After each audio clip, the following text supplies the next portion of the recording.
Good evening, everyone.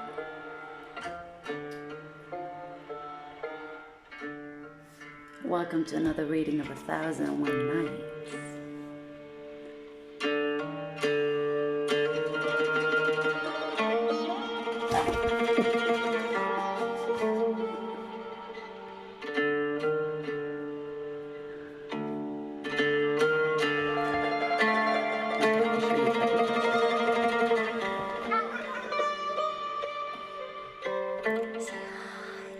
This is the little one who always makes noise. Say hi. She's going to tell you the story of 1001 Nights. How are you? That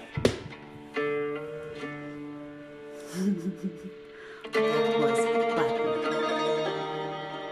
My sweetheart Button. Anita, I hope you're here, because I know you were looking forward to seeing her. I hope you got a glimpse of her. The music you were just listening to is called Heirani by Mr. Kamyav Sadiri. Alright everyone, I hope you're doing well. I hope you had a lovely day. It is getting icy in Vienna. And I'm just waiting for the Christmas lights to go on. And in the meantime, we shall bring some light into your nights. Let's see where we are. All right, let's start. Now, when it was the 223rd night, she said, "It hath reached me, O auspicious king, that when his horse ran away, the treasurer ran after it in huge concern, and ceased not running to catch the runaway till it entered a thicket. He followed it whilst it dashed through the wood, smiting the earth with its hoofs, till it raised a dust cloud which towered high in air, and snorting and puffing, and neighing and waxing, fierce and furious. Now there happened to be in this thicket a lion of terrible might, hideous to sight, with eyes sparkling light. His look was grim, and his aspect struck fright into man's sprite. Presently the treasurer turned and saw the lion making towards him, but found no way of escape, nor had he his sword with him. So he said in himself, "There is no majesty and there is no might save in Allah, the glorious, the great. This strait is come upon me for no other cause but because of Amjad and Asad. And indeed this journey was unblessed from the first." Meanwhile the two princes were grievously oppressed by the heat and grew sore athirst, so that their tongues hung out, and they cried for succour, but none came to their relief. And they said, "Would to heaven we had been slain, and were at peace from this pain. But we know not whither the horse hath fled, that the treasurer is gone, and hath left us thus pinioned. If he would but come back, and do us die, it were easier to us than this torture to abide." Said Asad, "O my brother, be patient, and the relief of Allah, extolled and exalted be He, shall assuredly come to us, for the horse started not away, save of his favour towards us, and naught irketh us but this thirst." Upon this he stretched and shook himself, and strained right and left till he burst his pinion bonds. Then he rose and unbound his brother, and catching up the emir's sword, said, "By Allah, we will not go hence till we look after him and learn what is become of him." Then they took to following on the trail till it led them to the thicket, and they said to each other, "Of a surety, the horse and the treasurer have not passed out this wood." Quoth Asad, "Stay thou here, whilst I enter the thicket and search it." And Amjad replied, "I will not let thee go in alone, nor will we enter it but together. So if we escape, we shall escape together, and if we perish, we shall perish together." Accordingly, both entered and found that the lion had sprang upon the treasurer, who lay like a sparrow in his grip, calling upon Allah for aid and signing with his hands to heaven. Now when Amjad saw this, he took the sword and, rushing upon the lion, smote him between the eyes and laid him dead on the ground. The emir sprang up, marvelling at this escape, and seeing Amjad and Asad, his master's son, standing there, cast himself at their feet and exclaimed, "By Allah, O my lords, it were intolerable wrong in me to do you death. May the man never be who would kill you. Indeed, with my very life, I will ransom you." And Shahrazad perceived the dawn of day and ceased to say her permitted say. Now when it was the 224th night, she said, "It hath reached me, O auspicious king, that quoth the treasurer to Amjad and Asad, 'With my life will I ransom you both.' Then he hastily rose and at once, embracing them, inquired how they had loosed their bonds and come thither. Whereupon they told him how the bonds of one of them had fallen loose, and he had unbound the other. Whereto they were helped by the purity of their intentions, and how they had tracked his trail till they came upon him. So he thanked them for their deed, and went with them forth of the thicket.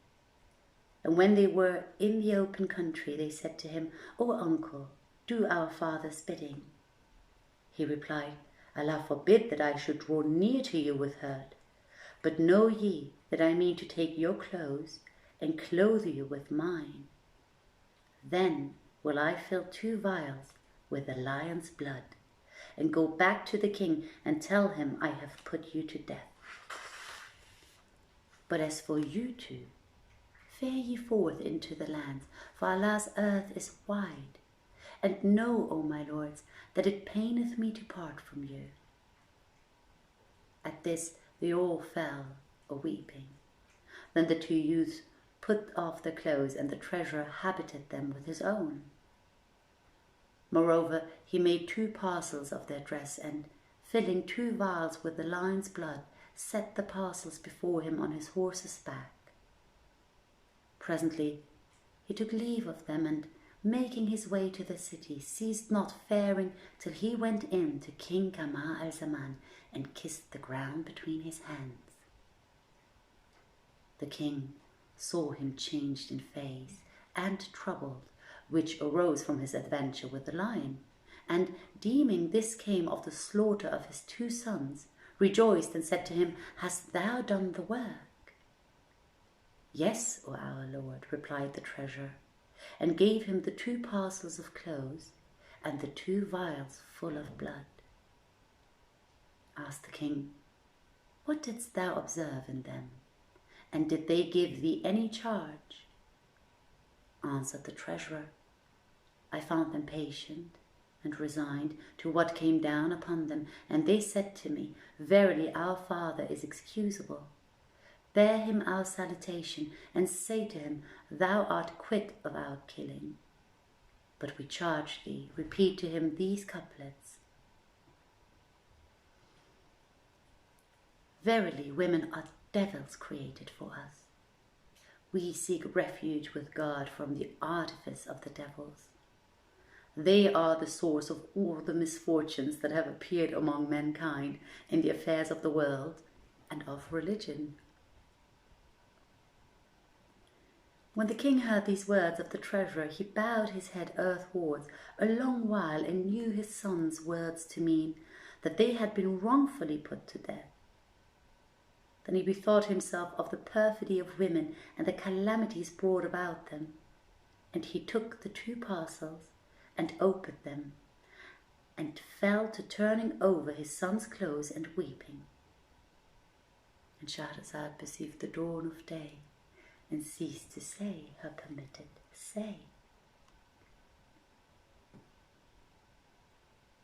Now when it was the 225th night, she said, "It hath reached me, O auspicious king, that when King Kamar al-Zaman opened the 2 bundles and fell to turning over his son's clothes and weeping, it so came to pass that he found in the pocket of his son Asad's raiment a letter in the hand of his wife enclosing her hair strings. So he opened and read it, and understanding the contents knew that the prince had been falsely accused and wrongously.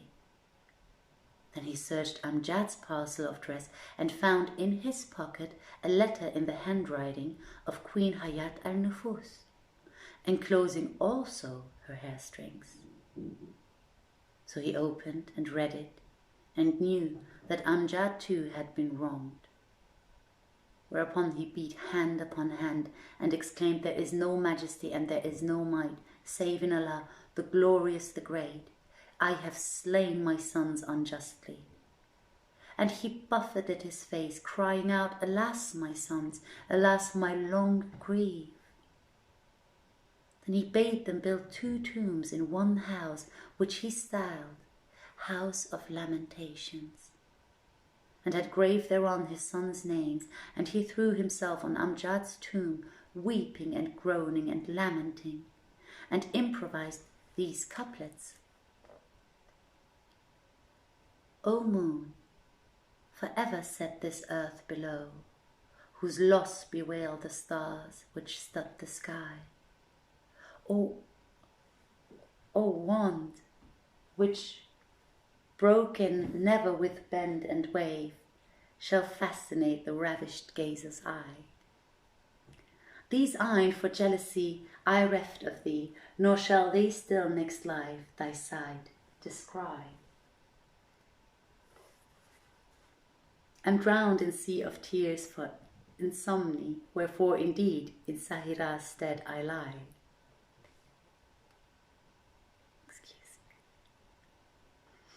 Then he threw himself on Asad's tomb, groaning and weeping and lamenting, and versifying with these couplets. Indeed, I long to share unweal with thee, but Allah than my will willed otherwise. My grief all blackens twixt mine eyes and space, yet whitens all the blackness from mine eyes. Of tears they weep, these eyne run never dry, and all sorrow's flow in vitals never dries. Right sore it irks me seeing thee instead, where slave with sovereign for once levelled lies. And his weeping and wailing redoubled, and after he had ended his lamentations and his verse, he forsook his friends and intimates, and denying himself to his women and his family, cut himself off from the world in the house of lamentations, where he passed his time in weeping for his sons.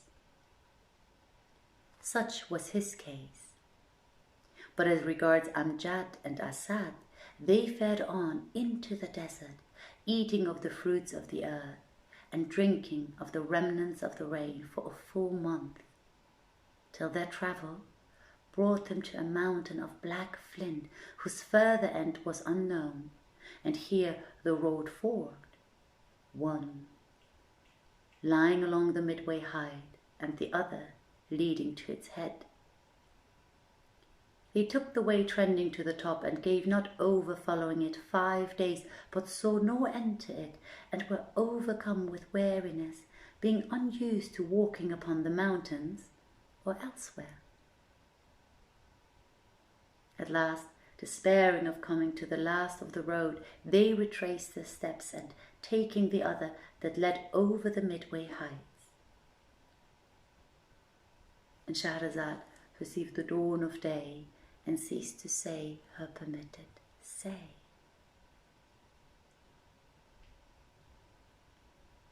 Now when it was the 226th night, she said, "It hath reached me, O auspicious king, that Princes Amjad and Asad returned from the path leading to the mountain head, and took that which ran along the midway heights, and walked through all that day till nightfall, when Asad, weary with much travel, said to Amjad, O my brother, I can walk no farther, for I am exceeding weak. replied Amjad, "O my brother, take courage. Maybe Allah will send us relief."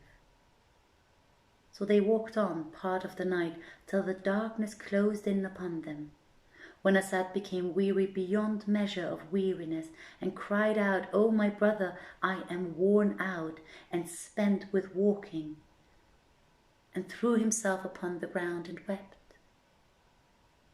Amjad took him in his arms and walked on with him, by times sitting down to rest till break of day, when they came to the mountain top and found there a stream of running water, and by it a pomegranate tree and a prayer niche.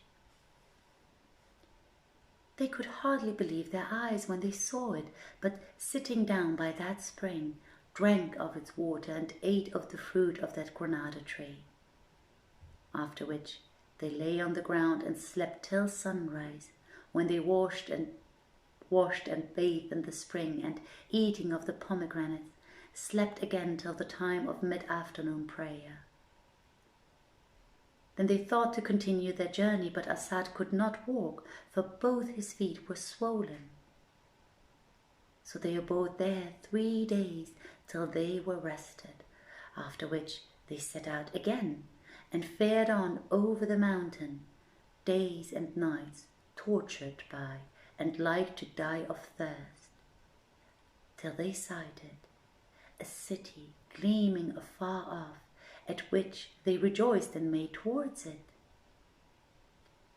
When they drew near it, they thanked Allah, be his name exalted, and Amjad said to Asad, "O my brother, sit here, whilst I go to yonder city and see what it is, and whose it is, and where we are in Allah's wide world, that we may know through what lands we have passed in crossing this mountain, whose skirts had we followed, we had not reached this city in a whole year. So praised be Allah for safety." Replied Asad, "By Allah, O my brother, none shall go down into that city save myself, and may I be thy ransom. If thou leave me alone, be it only for an hour, I shall imagine 1,000 things and be drowned in a torrent of anxiety on thine account, for I cannot brook thine absence from me." Amjad rejoined, "Go then and tarry not." So Asad took some gold pieces, and leaving his brother to await him, descended the mountain and ceased not faring on till he entered the city. As he threaded the streets, he was met by an old man, age decrepit, whose beard flowed down upon his breast and forked into twain. He bore a walking staff in his hand, and was richly clad with a great red turban on his head. When Asad saw him, he wondered at his dress and his mien.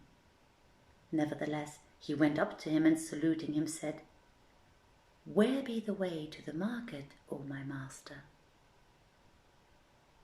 Hearing these words, the Sheikh smiled in his face and replied, "O my son, meseemeth thou art a stranger?" Asad rejoined, "Yes, I am a stranger." And Shahrazad perceived the dawn of day and ceased saying her permitted say. Thank you all for tuning in. I hope you enjoyed the reading. Joanna will be reading for you tomorrow night. And I think I forgot to mention my name at the beginning. My name is Saman Gerard. Maybe I said it. I don't know. I will see you the day after tomorrow, whichever day that is. Wishing you all a wonderful night, a great morning, a superb afternoon, wherever you are. And I'll send you much love. Oh, and as usual, remember to go inwards instead of outwards. How could I forget? Good night, everyone.